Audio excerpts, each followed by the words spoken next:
Today, I am going to present the movie Avatar 3 to you. The story of the movie is very beautiful and filled with a very thrilling narrative that will even surpass your imagination. The story begins with a somber atmosphere. In the last war, Jake Sully lost his son, and the whole family is now trying to overcome that grief.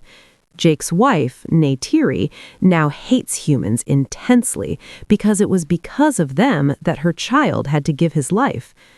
They knew very well that the humans would attack again. Therefore, Jake takes his family with him to recover the war weapons submerged under the sea and brings them to their leader. But the leader is not happy with this. According to him, this is a time for mourning, not for collecting weapons. On the other hand, the colonel and the captain who survived the last war become desperate again to take revenge on the Na'vi. When they see that there are no Na'vi corpses in the sea, they become even more furious. They realize that most of the Na'vi are still alive. Meanwhile, Jake notices that Spider's, the colonel's son, condition is not good. The environment here is not favorable for his body, and if his mask's battery runs out, he cannot breathe. So, Neytiri and Jake decide to send Spider back to the human spaceship. Although Jake's children do not agree, they lose to Jake's firm decision. When Jake sets out on a merchant flying ship with Spider, the colonel follows them. The colonel thinks he will take this opportunity to finish off Jake's entire family. But a terrible accident occurs before the colonel can arrive. A Na'vi clan, named Magwin, living around the volcano, attacks that spaceship. The leader of this tribe, Varang, is extremely dangerous, and they do not believe in the nature goddess Mother Iwa. They set fire to the spaceship and carry out looting. In this chaos, Neytiri gets injured and separated from the forest, and Jake's 3 children also become isolated. The biggest crisis arises regarding Spider. As his mask's battery was running out, he was falling into the lap of death. Although Jake had another mask, the colonel stops him. However, when the colonel learns that his own son, Spider's, life is in danger, he agrees to join hands with Jake, and they go out together to find Spider. There, Spider's condition was very critical. Jake's daughter, Kiri, then performs a miracle. She collects a flower from the Tree of Souls, puts it in Spider's mouth, and connects herself with the spiritual world through the roots of nature. Shortly after this, Kiri faints. While everyone thought Spider was dead, he opens his eyes. Mother Iwa, through her power, has granted Spider the ability to breathe on this planet without a mask. Seeing this miraculous scene, while everyone was rejoicing, the leader, Varang, arrives there. Although surprised to see Spider breathing without a mask, she ridicules Iwa. When Jake and the colonel reach there, they are imprisoned. Varang forces Jake to teach her how to fire a gun. As soon as the teaching is finished, the cruel Varang orders everyone to be killed. At that very moment, Kiri once again establishes a connection with nature. The vines and plants of the forest suddenly start attacking Varang's tribe. Taking advantage of this opportunity, Jake unties his bonds and escapes by the water route with the children and the colonel. At the end of the story, it is seen that Neytiri recovers with the help of her old friends and reunites with her family. Jake tries to make the colonel understand not to cause any more harm to this planet. He further says that he has taught Spider very well. He will never be like his father. But the colonel does not give up his stubbornness. Finally, Jake leaves from there with his family, and the colonel also returns to his spaceship. Many questions have accumulated in Kiri's mind.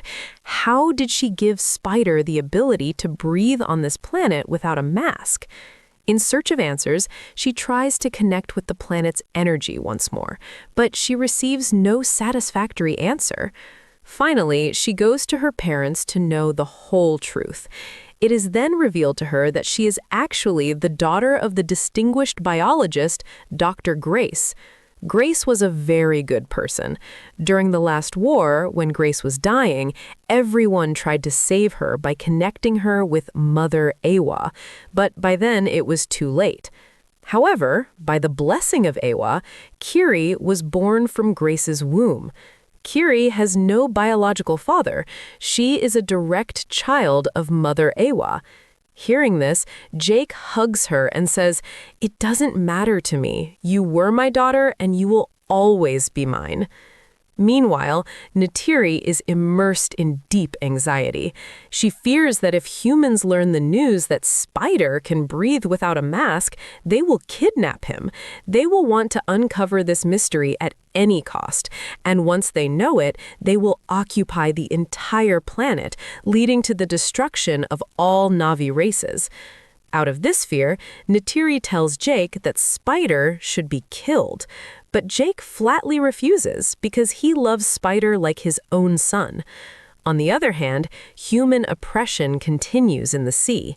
They were hunting giant sea creatures called Tolkien because a special fluid from their brains can extend human life.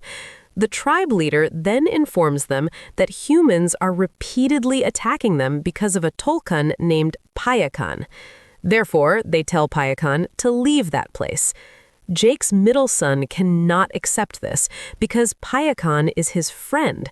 When he protests, Jake disciplines him harshly and says, "If you had listened to me that day, your elder brother would be alive today."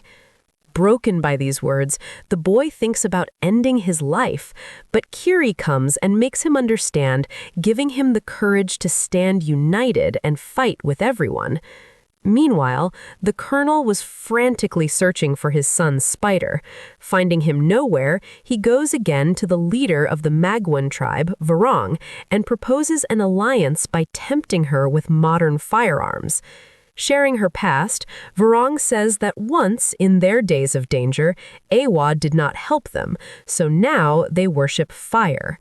Varong agrees to join hands with the colonel, but on one strange condition: he must be prepared as a kind of slave for Varong's physical pleasure. To challenge Awa, the colonel agrees even to this condition. The story takes a turn while Kiri was teaching Spider how to mentally connect with nature and sea creatures.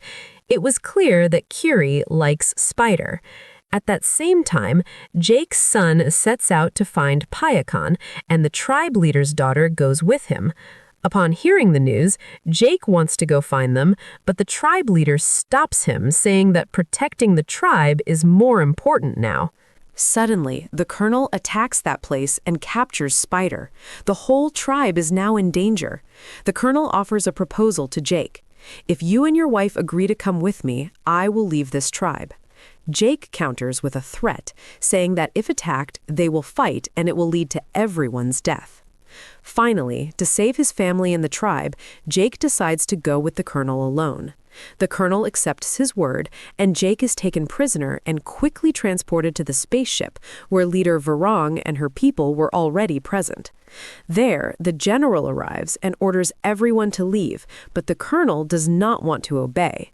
They all become engrossed in celebrating their victory. In the middle of this, they examine Spider's body and learn a startling fact. They see that a strange change has occurred within Spider's body, allowing him to breathe normally on this planet. The humans plan that if they can create this change in their own bodies, they will be able to rule Pandora without masks. On the other hand, while Jake's middle son and the tribe leader's daughter were in the sea searching for Payakan, some fierce fish attack them. But just in time, Payakan arrives and saves Jake's son from certain death. Meanwhile, the humans learn that very soon, all Tulkun fish will gather in one place. They plan to kill all the Tulkun at once.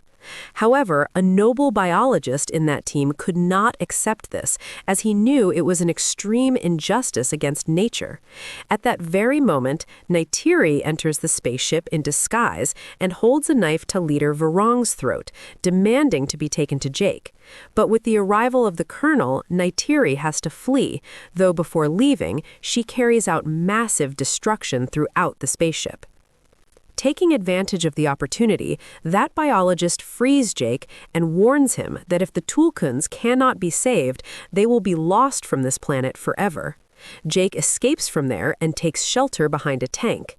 Although the general orders him to be killed, Spider runs and stands in front of that tank. Spider knew that the humans would not kill him because he is the only medium through which they can uncover the mystery of surviving on this planet. Shortly after, Neytiri arrives there and they all manage to escape from the place. After escaping, Jake falls into a difficult dilemma. He thinks that Spider should be killed because through him humans will get the opportunity to establish dominance on this planet. Jake takes Spider into the deep forest and pulls out a dagger, but in the end he cannot kill him because he loves Spider like his own son. Neytiri also arrives there and they embrace each other, vowing that no matter what happens, they will always stay together. Then, Jake rides on the back of the most terrifying bird of the sky, Toruk, located at the mountain peak, and goes to all the tribes. Hearing the call of Toruk Makto, all the Na'vi races unite for war. When Jake asks the leader of the Tulkuns for help, they initially do not agree because they do not believe in bloodshed. But when Jake's son brings a mortally wounded Tulkun, and that Tulkun reveals that humans have killed its entire family, all the Tulkuns burst into rage and decide to fight shoulder to shoulder with Jake. The next day, the Great War begins. The colonel and the general set out to hunt Tulkuns with all their modern lethal weapons. But the leader of the Tulkuns starts the war by destroying a massive human ship at the very beginning. Just as Jake and his forces launch their attack, Varang's violent Ash tribe arrives there. Since they are extremely skilled warriors, defeating them was almost impossible. Seeing the situation turn dire, Kiri dives underwater and prays for help by establishing a connection with Mother Iwa. Spider and Jake's younger daughter also come to help her. While the three of them were trying to connect with the power of Iwa, a huge explosion occurs and their connection is severed. On the other hand, Varang's tribe, which possesses the power of fire, burns the wings of Neytiri's mount, causing Neytiri to fall from above. The battlefield has then turned into a war zone. Jake's massive bird, Toruk, falls down from enemy strikes. The pregnant wife of the tribe leader is also mortally wounded. When Jake reaches the injured Neytiri, Neytiri requests him to save the leader's wife without worrying about her.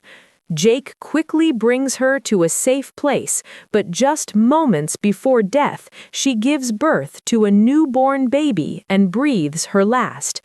In the midst of this extreme tension, Jake's middle son also arrives there. Jake pulls him to his chest and says, "You have done a great job today. It is because of you that the Tulkuns are fighting for us. I am proud of you." On the other hand, Kiri has by then completely merged with Mother Iwa in the deep depths of the water.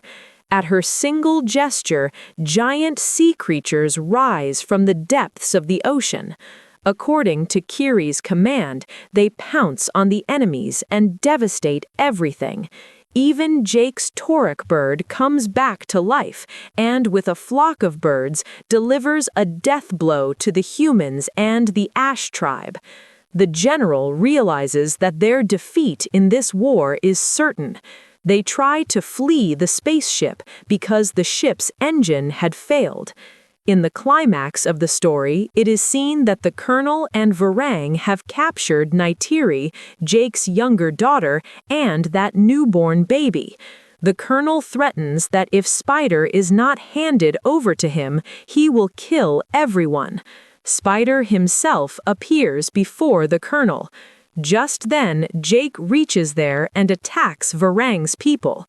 When Varang prepares to kill Neytiri, Kiri uses her miraculous powers to show Varang how powerful Mother Iwa is. Terrified, Varang flees from there. The Colonel then takes Spider near a powerful magnetic field. It is difficult to maintain balance there, and falling down means certain death. During the fight, Spider wounds his own father, the Colonel, by hitting him with an arrow. At one point in the battle, as Spider is about to slip and fall, the Colonel catches his hand to try and save him. Jake then runs and grabs the Colonel's hand and pulls both of them up to the top of the mountain. Although Neytiri and her children want to kill the Colonel, Jake stops them. The Colonel realizes that he has lost, and even his own son is no longer with him. Out of insult and the bitterness of defeat, he himself commits suicide by jumping from that mountain. Finally, Jake and his entire family are reunited. They all go underwater together and express their gratitude to Mother Ewa.